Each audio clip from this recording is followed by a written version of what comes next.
Hey guys, मैं हूं सचिन निगम और आज की इस वीडियो में हम बात करने वाले हैं Venom let there be Carnage के ट्रेलर की ईस्टर एग्स के बारे में, रेफरेंसेस के बारे में और हिडन डिटेल्स के बारे में। वैसे मैंने Venom 2 let there be Carnage के फुल ट्रेलर का ब्रेकडाउन भी अपने चैनल पर डाल रखा है, वो आपने नहीं देखा है तो आई बटन में क्लिक करके एक बार उसको आप जरूर देखना। And now without wasting any more time let's begin this video. अब अगर चैनल पे आई गए हो तो सब्सक्राइब करो और आधा काम मत करना, बेल आइकन दबा के ऑल पे जरूर क्लिक करना। तो गाइस, सबसे पहले ट्रेलर की शुरुआत में हम देख सकते हैं कि जब वेनम जो है वो हमारे एडी ब्रॉक को एक तरह का ब्रेकफास्ट सर्व करता है तो एडी के हाथ में एक पोस्ट कार्ड है। अब एक्चुअली में ये जो पोस्ट कार्ड है ये एक्चुअली में उसको भेजा है क्लीटस कैसिडी ने, यानी कि हमारे कार्नेज ने। और ट्रेलर के अंदर में दिखाया भी जाता है कि कार्नेज जो है वो अगले सीन्स के अंदर एक पोस्ट कार्ड पे साइन कर रहा है और उसके ऊपर कुछ लिख रहा है। तो यहाँ पे डेफिनेटली चीज पता चल जाती है कि जो पोस्ट कार्ड है वो भेजा है क्लीटस कैसिडी ने। साथ साथ एंडी सर्किस जो कि इस मूवी के डायरेक्टर है, उन्होंने ये कहा था कि जो क्लीटस कैसिडी का कैरेक्टर है वो सिर्फ हमारे एडी ब्रॉक से बात करता है और किसी से बात ही नहीं करता है। तो बेसिकली उन दोनों के बीच में अभी भी कम्युनिकेशन चल रहा है वेनम 1 के बाद में। अगली चीज जो कि काफी लोग मुझे बोल रहे थे मैंने मिस कर दी, डेफिनेटली मिस नहीं करता कुछ भी, ये चीज मैं आपको बताने के लिए वेट कर रहा था।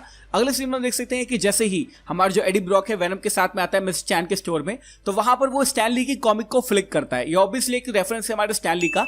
अब आपको पता है कि स्टैन ली नहीं है इस दुनिया में, लेकिन उनका जो कैमियो है वो अभी भी मार्वल मूवीज के अंदर होता रहेगा। तो हम यहाँ पे देख सकते हैं कि हमें स्टैन ली का कैमियो देखने को मिलता है इस यूनिवर्स का। साथ साथ यहाँ पे गौर से देखेंगे तो यहाँ पे नंबर लिखा है 150। अब यहाँ पे एंडी सर्कस ने खुद कहा था IGN की वीडियो के अंदर कि जो 150 नंबर है काफी ज्यादा इंपॉर्टेंट है। तो मैं आपको बताना चाहूंगा इसकी इंपॉर्टेंस क्या है। वेनम इश्यू नंबर 150 के अंदर जो एडी ब्रॉक है और जो वेनम है वो फाइनली एक दूसरे के साथ अच्छे तरीके से मिल जाते हैं, उनका जो बॉन्डिंग है वो पूरी तरीके से कंप्लीट हो जाता है। तो इस मूवी के अंदर हो सकता है कि एडी ब्रॉक और वेनम का जो सिम्बियोट है वो अच्छे से एक दूसरे से मिल जाए और उन दोनों की कंपैटिबिलिटी बहुत ज्यादा बढ़ जाए। तो ये है एक और रेफरेंस। अगले सीन में जहां पर एडी ब्रॉक रिसर्च कर रहा होता है हम देख सकते हैं उसके हाथ में एक पेंटिंग है जहां पे एक चर्च बना हुआ है। और जैसे कि मैंने आपको बताया था कि वही चर्च होने वाला है जहां पर क्लीटस कैसिडी एंड में आएगा और सारे के सारे लोगों को एक तरह से अपने काबू में कर लेगा। और वो एक तरह का जो एक इंडिकेशन है वो एडी ब्रॉक को दे रहा है कि जब मैं यहाँ से निकल जाऊंगा तो मैं ये सब करने वाला हूँ। आपको पता है कि जो क्लीटस कैसिडी है वो उसका पोस्ट कार्ड भी भेजता है और इस सीन के अंदर उसने एक तरह की पेंटिंग भी हमारे एडी ब्रॉक को भेजी है कि जब मैं यहाँ से निकलने वाला हूँ तो क्या होने वाला है।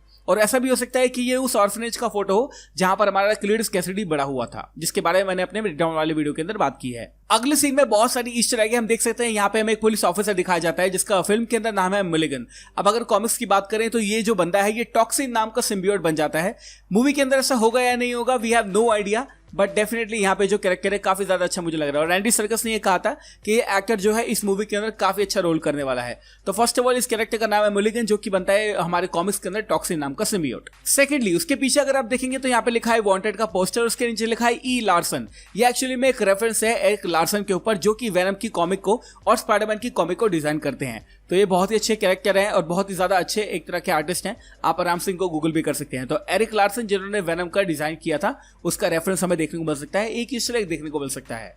तीसरी चीज जो कि काफी लोगों ने मिस कर दी वो ये है कि जब वो न्यूज़पेपर को एक तरह से मरोड़ रहा होता है तब वहां पर लिखा होता है अवेंजर्स। अब ये अवेंजर्स इस यूनिवर्स के अंदर किस तरह से एग्जिस्ट करते हैं वी हैव नो आइडिया, लेकिन कहीं ना कहीं ये दोनों यूनिवर्स एक दूसरे के साथ मर्ज हो रहे हैं। आपको पता है स्पाइडरमैन होम कमिंग के अंदर जो विलन था वो था हमारा वल्चर, लेकिन हमने मॉर्बियस के ट्रेलर के अंदर भी वल्चर को देखा और मॉर्बियस जो है वो वेनम के साथ जुड़ा हुआ है ऑब्वियसली। और अब यहाँ पर अवेंजर्स का रेफरेंस हमें देखने को मिल सकता है। तो कहीं ना कहीं सोनी यूनिवर्स और मार्वल कैरेक्टर है और जो हमारा MCU है उन दोनों का जो कनेक्शन है कैसे तो होने वाला ही है। अभी तो नहीं पता हमें वो दोनों यूनिवर्स किस तरह से जोड़ने वाले हैं और इसके बारे में एक डिफरेंट वीडियो में जरूर बनाऊंगा कि किस तरह से स्पाइडरमैन है वो इन सारे के सारे कैरेक्टर कैसे जोड़ने वाला है, उसका वेट करना। उसके बाद हम देख सकते हैं श्रीक वाले सीन के अंदर। फर्स्ट ऑफ ऑल मैं काफी लोगों को ये बताना चाहता हूं कि ये स्क्रीम नहीं है। काफी लोग बोल रहे हैं कि जो लेडी है स्क्रीम है जो कि एक सिम्बियोट है, बट ऐसा नहीं होने वाला है। मैं आपको बताना चाहूंगा कि ये स्क्रीम नहीं है, श्रीक है। अगर आप इसकी लेफ्ट आंख पे देखेंगे तो जो लेफ्ट आंख है उस पे एक तरह का निशान बना हुआ है और अगर आप श्रीक का भी कॉमिक बुक जो लुक देखेंगे उसकी लेफ्ट आंख पे भी एक तरह का निशान बना हुआ है। तो जो लोग बोल रहे हैं कि ये स्क्रीम है श्रीक नहीं है उन लोगों को मैं बताना चाहता हूं कि एक्चुअली में ये श्रीक है। और ऑब्वियसली एंडी सर्कस ने ये चीज कंफर्म कर दी है कि ये स्क्रीम नहीं है ये श्रीक है, जिसको प्ले कर रही है आई थिंक नियोमी हैरिस। उसके बाद हमें सीन में दिखाया जाता है एक लेडी जो कि इस चेंबर के बाहर खड़ी है। अब जिन लोगों को नहीं पता मैं आपको बताना चाहूंगा ये है डॉक्टर काफ्का, एशली काफ्का।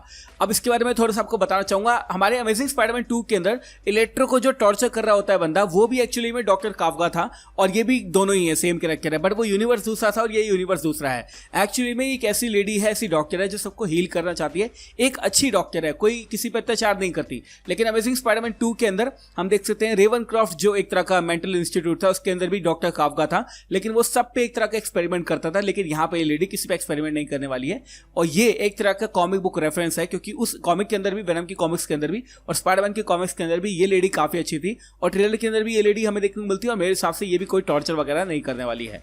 अगला सीन गाइस बहुत ज्यादा इंपॉर्टेंट है, आपने डेफिनेटली चीज मिस कर दी होगी, वो ये है कि हम देख सकते हैं एक सीन के अंदर हमें देखने को मिलते हैं बहुत सारे पुलिस वाले, और यहाँ पर कुछ ना कुछ हुआ है इस प्रिजन के अंदर, और सारे के सारे जो कैदी हैं वो यहाँ से भाग रहे हैं। क्या होगा अगर मैं आपको ये बताऊं कि इसी सीन के अंदर हमारा जो मॉर्बियस है वो भी यहाँ से निकल जाएगा। मॉर्बियस की ट्रेलर में आपने देखा था कि जब मॉर्बियस जो है वो जेल से बाहर निकलता है तो उसने ऑरेंज कलर का जंप सूट पहन रखा होता है, और यहाँ पे हम देख सकते हैं कि इन सारे कैदियों ने भी ऑरेंज कलर का जंप सूट पहन रखा है। तो मेरा ये मानना है कि इस जेल के अंदर जो है वो कुछ होने वाला है, जहां से हमारे बहुत सारे कैरेक्टर यहाँ से भागने वाले हैं। कौन कौन भागेगा? फर्स्ट ऑफ ऑल मॉर्बियस यहाँ से भाग जाएगा, और वल्चर भागता हुआ हमें देखने को मिलेगा डेफिनेटली, और हमारा स्कॉर्पियन भी यहीं से भागेगा। अब ऐसा मैं क्यों बोल रहा हूँ? क्योंकि मॉर्बियस के ट्रेलर में हम देख सकते हैं कि एक तरह से जब मॉर्बियस यहाँ से बाहर निकलता है तो वहां पे वल्चर बोलता है व्हाट्सएप डॉग, और वहां पर मेरे ख्याल से मॉर्बियस के अंदर हमें ये सीन दिखाया जाएगा कि किस तरह से प्रिजन के अंदर से हमारा माइकल मॉर्बियस बाहर निकल गया था। वल्चर यहाँ से भाग निकलेगा, स्कॉर्पियन भी यहाँ से भाग निकलेगा, तो 3 बंदे सिनिस्टर 6 के मेंबर इस प्रिजन से यहाँ से भाग रहे हैं। अब ये मेरी खुद की थ्योरी है, मुझे ऐसा लग रहा है कि ऐसा हो सकता है, बाकी मैं ये नहीं कहूंगा कि कंफर्म है, बट मेरे हिसाब से यहाँ पर माइकल मॉर्बियस जो है वो इस राइड का फायदा उठाकर यहाँ से बाहर निकल चुका है, क्योंकि मॉर्बियस के ट्रेलर में उन्होंने सेम तरह के कपड़े पहन रखे हैं, तो मुझे ऐसा लगता है कि कुछ इस तरह का ही कुछ हुआ होगा। अब जो लास्ट ईस्टर एग मुझे देखने को मिला है और लास्ट रेफरेंस जो देखने को मिला है वो है हमारा इस सीन का। यहां पर हम देख सकते हैं कि एक चर्च के अंदर जो हमारा वेनम का जो इस तरह का विलन है यानी कार्नेज, वो फुल अपने मोड में है। अब मैं आपको बताना चाहूंगा कि एक्चुअली में ये जो रेफरेंस है ये कॉमिक से लिया गया है, जिसमें जो एक तरह का कहानी था जिसका नाम था कल्ट ऑफ कार्नेज, या फिर कल्ट ऑफ हम नल भी कह सकते हैं। तो नल जो है वो एक तरह का गॉड होता है जो कि कार्नेज के दिमाग में आकर बोलता है कि पूरी दुनिया को खत्म करना है, और जब ये दुनिया खत्म हो जाएगी उसके बाद मैं इस दुनिया में आऊंगा और इन सबको, जितने लोग मेरे फॉलोवर्स हैं उन सबको सिम्बियोट बनाऊंगा।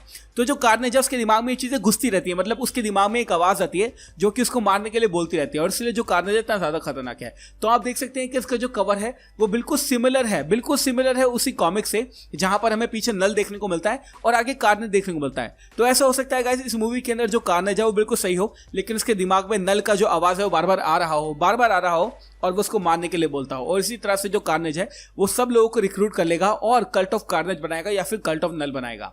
क्योंकि कॉमिक्स से इसकी सिमिलरिटी बहुत ज्यादा है, तो मुझे इस तरह से लगता है कि शायद कुछ इस तरह का होने वाला है, क्योंकि आपको पता है वेनम का अगला पार्ट भी आने वाला है और एंडी सर्किस इस मूवी के अंदर डायरेक्टर हैं, और एंडी सर्किस जाने चाहते हैं अपने मोशन कैप्चर के लिए। तो जैसे कि मैंने आपको बताया था बहुत पहले कि शायद थर्ड पार्ट का जो सेटअप है उसमें नल का सेटअप किया जा सकता है जो कि गॉड ऑफ सिम्बियोट है, या फिर एंटी वेनम का सेटअप भी किया जा सकता है। और मैं रियली बहुत ज्यादा एक्साइटेड हूं, क्योंकि इतने सारे ईस्टर एग देखने के बाद में ना जो वेनम 3 की कहानी है वो भी कहीं ना कहीं सेट होने वाली है वेनम 2 के बाद। तो गाइस ये थी वो सारी की सारी चीजें, hidden details, Easter egg, references जो मुझे देखने को मिले। एंड आई नो आपको लग रहा होगा कि मैं चीजें मिस कर देता हूं, बट एक्चुअली में ऐसा नहीं है, मैं एकदम रिसर्च करता हूं ढंग से और उनको ढूंढने के बाद मैं आपको बताता हूं। तो thank you so much for watching this video guys. अगर अभी भी मुझसे कोई चीज छूट गई हो तो आप मुझे कमेंट सेक्शन में जरूर बताना, लाइक कर देना इस वीडियो पे। मेरे को कम से कम इस पर 1500 यानी 1500 लाइक चाहिए ही चाहिए, उसके बाद मैं आपको बताऊंगा वेनम 2 का कुछ कहानी और कुछ leaks. Thank you so much for watching this video guys. मैं हूं सचिन, मिलूंगा आपसे अगली वीडियो के अंदर। Bye guys, take care, love you all and have a great amazing day.